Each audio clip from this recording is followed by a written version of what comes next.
Joining us now with more on the Pope's excommunication of the Mafia is Patrick Hornbeck, chair of the theology department at Fordham University. Patrick, it is always a pleasure to have you here with us. Thanks so much, Morgan. Thanks so much for coming. So first off, this seems to be the first time the Pope has ever talked about excommunication. So how important is that type of language? That's right. So back in 1993, Pope John Paul II came out and said that the Mafia, he condemned the Mafia, he said what they're doing is wrong, and so on and so forth.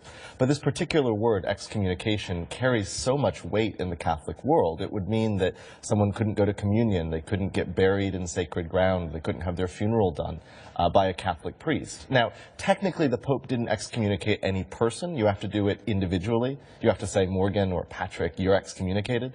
But what he's done is he's opened the door, I think, for Catholic priests and bishops to go after the mobsters that they know are already there in their congregation. So kind of a general mandate. That's right. That's exactly. Now individuals can implement on an individual basis. That's right. And no Catholic bishop or priest has ever actually excommunicated any mobster ever.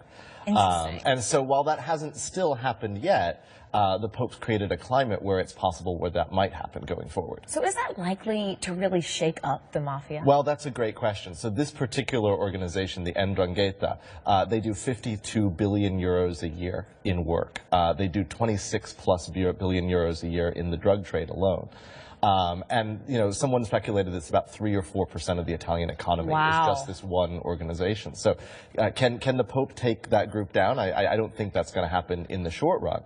But so much of these organizations seem to depend on the legitimacy they get from not being condemned, not prosecuted. And I think that maybe there's a crack in the armor here with regard to that.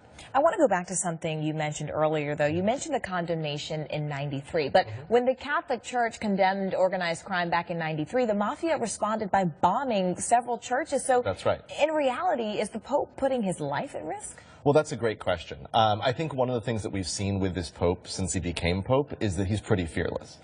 So I think his security detail has to be so frustrated with him, really going all the way back to March of 2013. I think about in Brazil, he stays in this car, he's in a small little car, and there's thousands of people around him.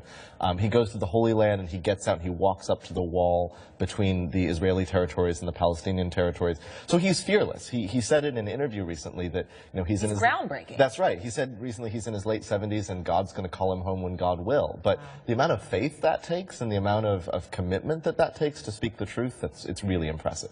Now, going to speaking the truth, on Friday he spoke out against this trend towards legalizing marijuana. Is this more a personal issue for the Pope, or does he see this as the Church's duty? That's a great question, too. I don't know. Uruguay, right next to his native Argentina, is the most recent country to legalize cannabis. So it may be something he's thinking about in connection with where he's from. It may be he's thinking about what's going on in Europe. But, you know, it's another one of those places where the Pope's just a little unpredictable. We can't fit him into our traditional American political categories, because on the drug trade or on abortion, we might think of him as more conservative. On immigration reform or economic reform, we might think of him as more liberal. So he's a Pope of surprises. And the Catholic faith in general, I think, doesn't fit into these American boxes. Now, Patrick, during the break, I was asking you about the ability for the American public to kind of assign our political understandings to the Pope. Would you say the Pope swings to the American right or left on any particular issue? It really depends on the issue. So in drug control, he opposes recreational drug use. That puts him on the right. On contraception, it puts him on the right.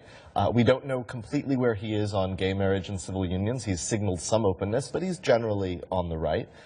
But he's been one of the strongest voices around the world for immigration reform. He's been one of the strongest voices around the world for sort of critiquing a capitalist system that he thinks has run amok.